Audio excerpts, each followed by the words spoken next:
नमस्कार, ताऊ खबरी में आपका स्वागत है। चलिए देखते हैं देश भर से जुड़ी हुई आज की तमाम ताज़ा खबरें। तेजस्वी यादव का कहना है कि लालू यादव 9 तारीख को बाहर आएंगे और अगले दिन नीतीश कुमार की होगी विदाई। गरीबों से खिलवाड़ कर रहे ये लोग, भाजपा के मुफ्त वैक्सीन के वादे पर बोले कमल हासन।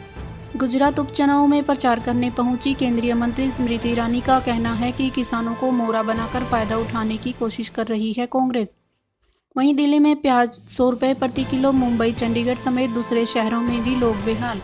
महाराष्ट्र बीजेपी के बड़े नेता रहे एकनाथ खड़से एनसीपी में शामिल। देवेंद्र फडणवीस के साथ संबंधों में खटास की थी चर्चा। मुंबई में मां दुर्गा के ऑनलाइन दर्शन, कोरोना के चलते पंडालों को सख्त निर्देश।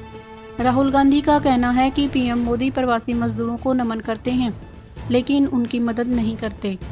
आर्टिकल 370 को लेकर महबूबा मुफ्ती का पीएम मोदी पर हमला। हर जगह फेल हो जाते हैं तो कश्मीर और आर्टिकल 370 की याद आती है। डोनाल्ड ट्रंप ने बहस के दौरान भारत की हवा को गंदा बताया है। इस पर ट्विटर पर #HowdyModi हैशटैग के साथ यूजर्स और कई विपक्षी नेताओं ने सरकार को घेरने की कोशिश की है। बिहार में पीएम की रैली पर ओवैसी का निशाना। 2 घोड़ों पर सवार हैं पीएम, एलजेपी का जिक्र क्यों नहीं किया। चुनावी रैली में तेजस्वी ने नीतीश कुमार पर कसा तंज। जब प्रवासी पैदल वापस आ रहे थे तो घर में बंद थे मुख्यमंत्री। शिवसेना ने बिहार विधानसभा चुनाव में भाजपा के मुफ्त टीके के वादे पर तंज कसा है। शिवसेना प्रवक्ता संजय राउत ने शुक्रवार को कहा कि जाति मजहब की जगह अब वैक्सीन के नाम पर देश को बांटने की तैयारी है।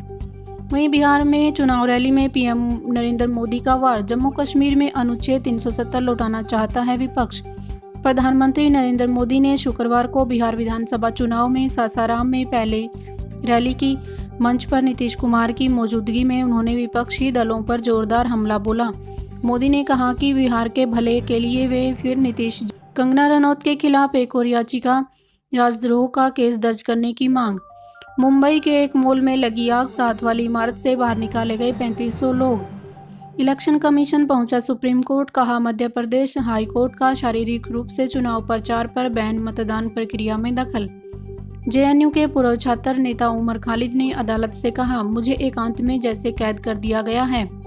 संयुक्त संसदीय समिति ने फेसबुक और ट्विटर को डेटा संरक्षण बिल पर चर्चा के लिए भेजा समन। फर्जी टीआरपी केस में पुलिस ने 5 चैनलों के वित्तीय लेन देन की जाँच की।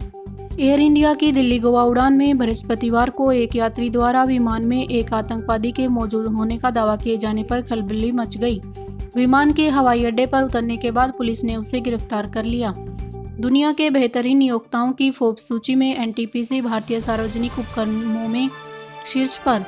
जम्मू कश्मीर के सिविल सेवा नियमन नियमों में गुरुवार को संशोधन कर प्रशासन को सरकारी कर्मचारियों को 22 साल सेवा पूरी करने या 48 साल उम्र हो जाने पर किसी भी समय सेवानिवृत्त करने की अनुमति प्रदान की गई है। मोदी सरकार के महत्वाकांक्षी कार्यक्रम स्वच्छ भारत मिशन से गांव में न केवल स्वच्छता को बढ़ावा मिल रहा है बल्कि परिवार को स्वास्थ्य लाभ के रूप में अच्छी खासी बचत करने में भी योगदान मिल रहा है। मेघालय के भाजपा विधायक ने अपने राज्य और असम के बीच काफी समय से लंबित सीमा विवाद सुलझाने के लिए शुक्रवार को केंद्रीय गृह मंत्री अमित शाह को पत्र लिखा है। बिहार के बाद तमिलनाडु और मध्य प्रदेश ने भी किया मुफ्त कोरोना वैक्सीन का वादा। चलिए देखते हैं भारत में कोरोना की क्या स्थिति है।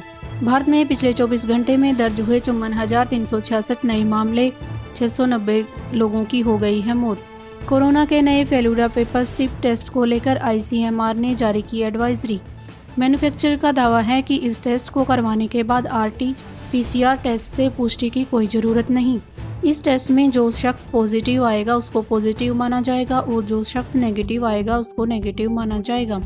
कोविड-19 महामारी के खिलाफ लड़ाई में भारत को एक बड़ी उपलब्धि हासिल होने का जिक्र करते हुए स्वास्थ्य मंत्रालय ने शुक्रवार को बताया कि गत 2 महीनों में पहली बार देश में कोरोना वायरस से संक्रमित उपचाराधीन मरीजों की संख्या 7 लाख से कम हुई है।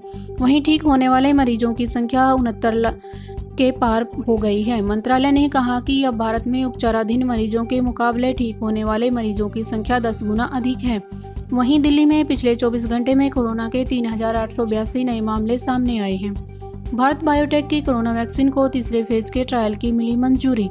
इस तरह की तमाम ताज़ा खबरों को जानने के लिए जुड़े रहिए हमारे YouTube चैनल ताऊ खबरी के साथ। धन्यवाद। जय हिंद, जय भारत।